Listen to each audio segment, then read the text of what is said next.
Welcome back to the Next Gen Prophets podcast. We're your hosts, your mentors, your big bro and sis, Michael and Deborah-Anne Velthuysen.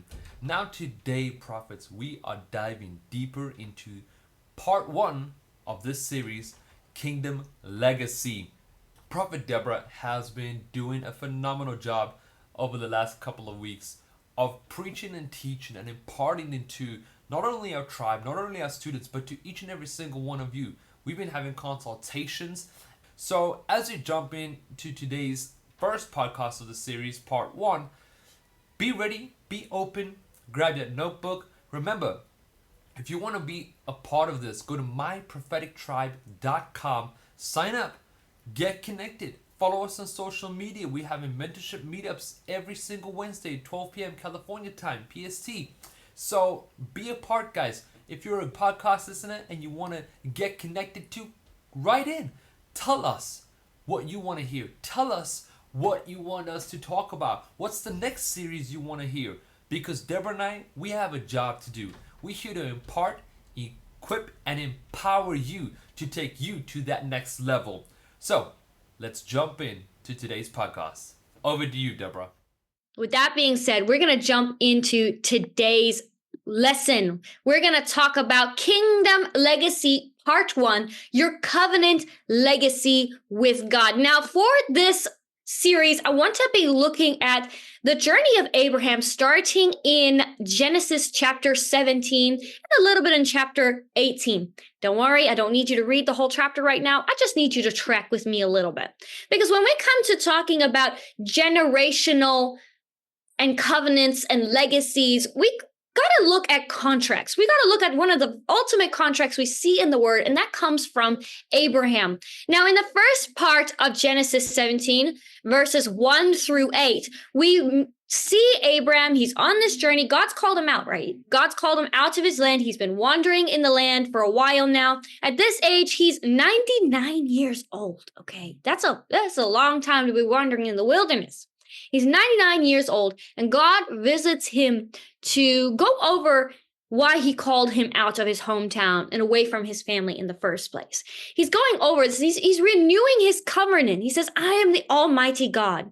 Walk before me and be blameless, and I will make my covenant between me and you, and I will multiply you exceedingly. This is the very first part of the chapter. God's already beginning to process the legacy that he has in store for Abraham. He called Abraham out. He made a promise to Abraham. Abraham's been wandering. Abraham's been getting a feel for the land. He split with Lot so that he could begin claiming his inheritance like we were talking about in our last series.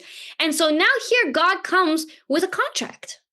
God comes with a covenant for kingdom legacy, a legacy that did not just impact him and his immediate family, but a legacy we as his descendants still participate in millennia later.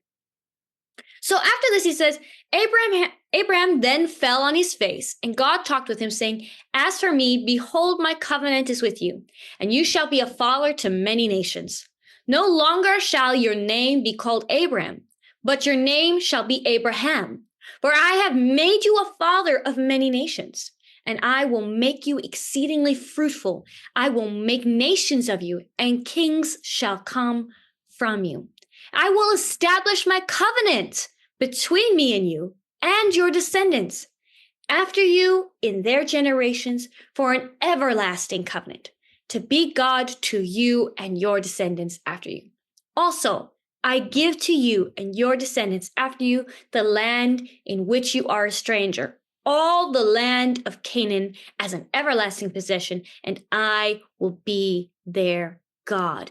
God is setting up the terms of his contract, his covenant with Abraham right now. He's saying, here's what I'm promising you. First of all, I'm giving you land. I'm giving you riches. I'm giving you longevity. I am giving you legacy with a son. I am giving you all of these terms. But then he had some conditions that he needed to go over. And we're going to go over what this looks like when we start stepping into a covenant with God throughout this series and also in today's lecture. But first, what I want you to understand is a covenant is a contract signed by God. Okay, God approaches you with a promise. God calls you up. This is most likely the time when you had your first encounter with God, when you gave your life to God and you had this promise with him. God calls you out. He gives you this promise and you go on this little wilderness journey. A covenant is beginning to be formed. It starts from the moment you have that first encounter with the Lord and he calls you out. He begins preparing, says, hey, Darren, hey, Beth, hey, Vanessa, I've got this promise for you. I want you to be exceedingly blessed for the rest of your life, as well as for every generation that comes after you. I want you to be exceedingly blessed. So I'm calling you out of your circumstances. I'm calling you out of the family. I'm calling you out of the religion. I'm calling you out of the background that you are in so that you can begin to navigate and walk out the destiny that I have in store for you. I'm calling you out. You come and say, hey, God, that sounds like a great idea. I accept these terms. I'm giving you my life in return. I am giving you everything that has to do with me, my heart, my soul, my spirit, all of this. I give it unto you and agree to these terms. So we begin walking out. We begin this journey of discovering the full terms and conditions of this covenant with God. That is the Christian journey. That is the believer journey. But now when it comes to being a prophetic champion, one who is called to a higher level, we must now take a deeper look at that covenant. We must now clarify the terms and conditions of that covenant, because legacy, if you guys were paying attention in our last series on the mantle and the mirror, legacy is not just about you. Legacy is what you leave behind as an inheritance to the generations that come after you. So if we're going to leave behind an inheritance that the generation ahead of us is going to inherit and walk out and experience the full blessing of, we need to be very deliberate and aware of the walk and the covenant we have come into agreement of with God. Now, a covenant is, first of all, set by God. It is based on your purpose, or also known as your destiny. It is a lifelong commitment, and it is sealed by a sacrifice, an act of faith, and a vow. This is something you cannot just decide on. You can't just come to God and say, God, I've decided this is how we're going to have a relationship. God's got to come to you, and God's got to agree to those terms. God comes and says, hey, I'm calling you out. And then we can talk and have a conversation about what that calling you out looks like, what the journey looks like, because this is a lifelong commitment. Your destiny is a lifelong commitment to the covenant you are making with him, with multiple little clauses and terms and conditions woven throughout, and we need to abide by them in order. Now, I want to make a clarification here. When I'm talking covenant, I'm not necessarily talking altars. In fact, in our next session, I want to talk about the difference between generational altars in a good and bad. We can have good and bad generational altars. And when God sets up an altar in our life, this is when we begin looking at a generational contract, a generational covenant, something that is set up so that the next generation can inherit a double portion of what we've built up in our lifetime. We're going to discuss that a little bit more in our next lesson. But for today, I want you to focus on the purpose of your covenant with God. Now, the first term of your contract is to identify your destiny. I want you to have a look at when you were called. All right. When were you called? I want you to go back through your diary, go back through your memory, your life. When were you first called? When did you first have that encounter with God? When did he come to you? See, there's many times where we come into a relationship, we will approach God and say, I'm giving you my life. I'm giving you all these things. But when did you encounter God? When did he encounter you? When did he introduce himself to you and say, I am your God? I am who I am. I am calling you out. Where did he introduce you? Where did he encounter you? When was that? When did that happen? I want you to take note of it. Because when you can begin to identify when you were called, you will begin to identify when you first started to enter into that covenant, and you will understand the very broad picture of your destiny. Somebody comes to me when we have our consultations and they're like, oh, what is my destiny? Well, when you first met and had a conversation with God, what did he tell you? That's your destiny. What did God tell you when you first encountered him? That is your destiny. When you can understand that, understanding the rest of your covenant and all the terms and conditions that come with it is very easy. So now that we've got the when, next you need to understand, why were you called? You've got your time period. Why were you called? Why was no one else in your family called? Why was no one else in your community called? Why was it you? What made you so special that he called you out? Now, you may sit here saying, well, I don't know. I don't know why he called me. You're going to have to tell me. I don't actually, because God did tell you. When he first had that encounter with you, when he called you out of his family, he gave you a goal. He said, I am choosing you because I need you to break this bloodline curse. I need you to break the back of poverty. I need you to raise up the standard. He told you why. He called you specifically. When you say why, because I need you to be a voice to your generation. That's why you. Why me, Lord? Because I need you to show what it means to have a healthy, godly marriage, to what it means to be parents to the next generation. That's the why. So we got our when, we got our why. Now I want you to look at, what were you called to do? What? Okay, why you? Because God needs a movement in how to raise up the next generation. Okay, let's look at that. Okay, what are you called to do? To mentor others. I need you to raise up the next generation by mentoring them. Mentor them in identity. Mentor them in X, Y, and Z. What did God tell you to do? We got the when, we got the why, now we need the what. What were you meant to do when you had that first encounter? I'm not telling you now today, okay? I'm not telling you now today, because a covenant is a lifelong promise between you and God. It is a lifelong agreement. That covenant is not just going to change overnight. Many of us think that our covenant and this thing that God's called us to do is always changing. No. He is who he was and will always be. God is the same yesterday as he is today, as he will be tomorrow. He doesn't just change his mind.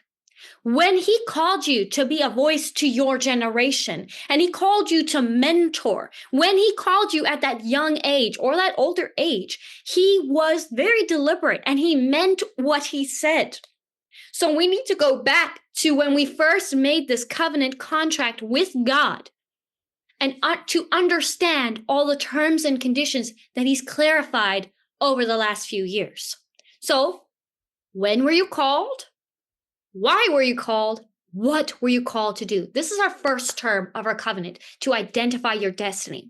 Once you've got that, we can move on to the second term of your contract, which is to clarify the details. See, in the first part of Genesis 17, 1 through 8, he clarifies, even a little bit before then, he clarifies the when, the why, and the what for Abraham, right? In that first paragraph, right? Verses 1 through 2, he clarifies what he's doing. Then we move on to clarifying the details. This is where God begins to say, and I'm going to do this for your generation. I'm going to do this for you. I will give you the land of Canaan. He clarified the details.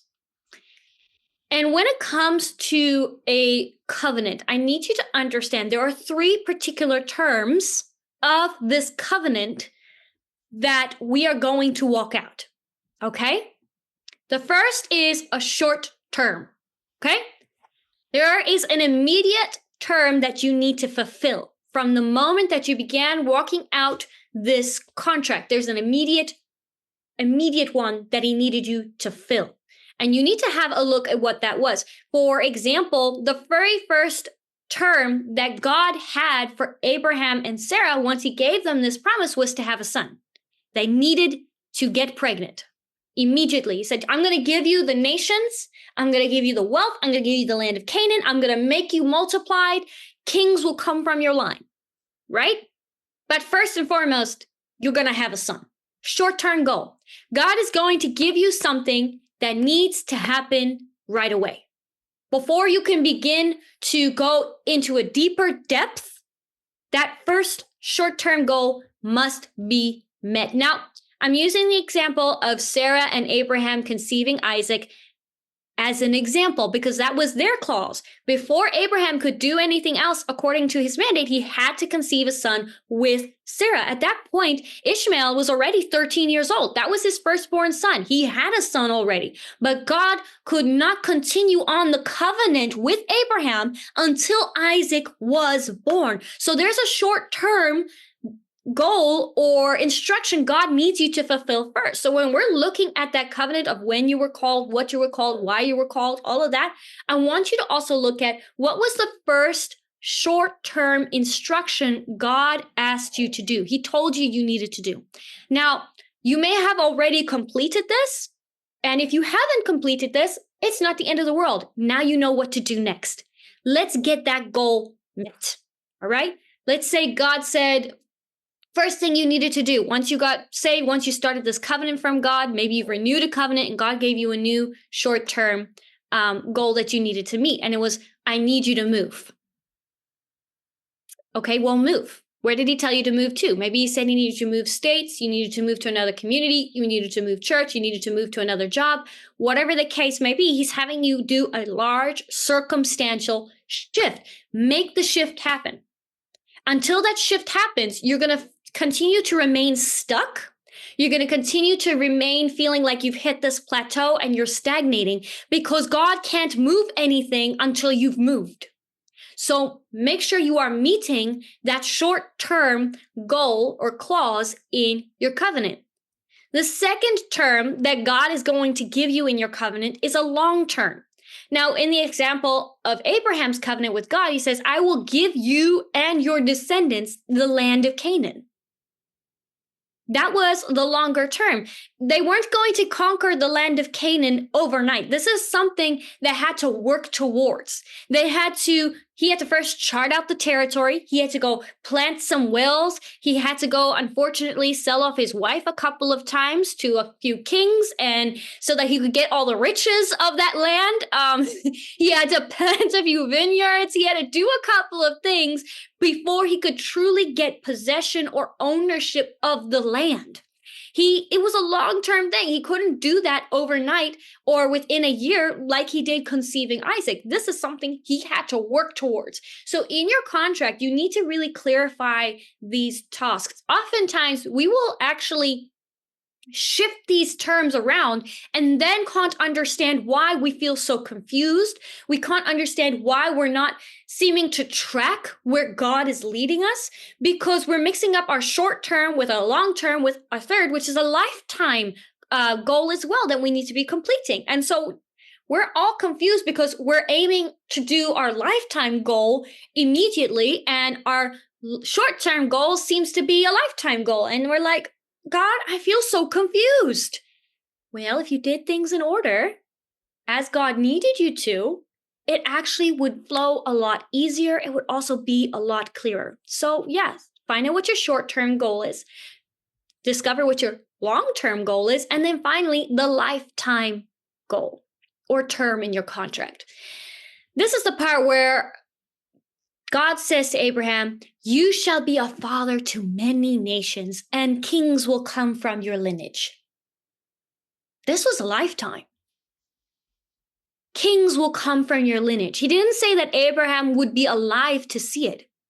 But what Abraham did need to do is set up the structure, have Isaac, so Isaac would have kids, so that Jacob would have kids, so that they could then produce all the tribes that would come from his line, that would then produce King David and Saul and all these incredible kings that came, that would then produce the line of Jesus.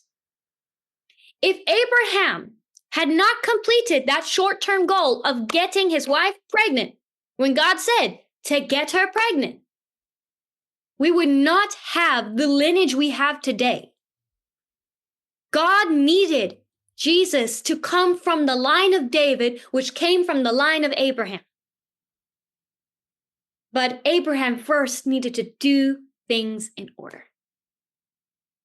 You have a lifetime term in your covenant with God.